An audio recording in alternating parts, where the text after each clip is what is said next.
இணைந்து ஜெபிப்போம். ஆண்டவரே இயேசுவே, அப்பா தந்தையே உம்மை புகழுகின்றேன். விண்ணுக்கும் மண்ணுக்கும் ஆண்டவரே உம்மை புகழ்கின்றேன். பாவியான என்னை உமது திட்டத்திற்கு பயன்படுத்துபவரே உமக்கு நன்றி கூறுகின்றேன். உங்கள் முழு இதயத்தோடு என்னிடம் திரும்பி வாருங்கள். நீங்கள் உங்கள் உடைகளை கிழித்துக் கொள்ள வேண்டாம்.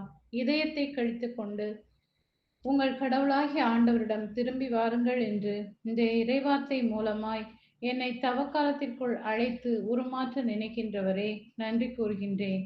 இயேசுவே, நீர் அருள் நிறைந்தவர், இரக்கம் மிக்கவர், நீடிய பொறுமையுள்ளவர், பேரன்பு மிக்கவர், செய்ய கருதிய தீங்கை குறித்து மனம் மாறுகின்றவர் என்று வேதத்தில் வாசிக்கும் நான் என் மனதை நொறுங்கிய எரிபலியாய் உமது திருப்பாதம் தருகின்றேன்.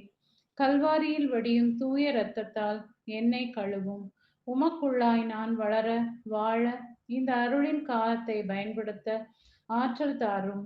ஆண்டவரே இயேசுவே, உம்முடன் ஒப்புரவாக இதுவே தகுந்த காலம் என்பதை நினைவில் இருத்தி உண்மையுடன் விழித்திருந்து ஜெபிக்கும் வரம் தாரும். இந்த தவக்காலத்தை உமது திரு கல்வாரியில் தருகின்றேன். உமக்கு உகந்த பலியாய் நான் என்னை தர எனக்கு கிருபை தாரும். இயேசுவே, தகுந்த வேளையில் நான் உமக்கு பதிலளித்தேன். விடுதலை நாளில் உம்மை துணையாய் இருந்தேன் என்று வார்த்தையால் என்னை வழிநடத்த வேண்டுமாய் இயேசுவின் பரிசுத்த நாமத்தில் ஜெபிக்கிறேன். ஆமென்.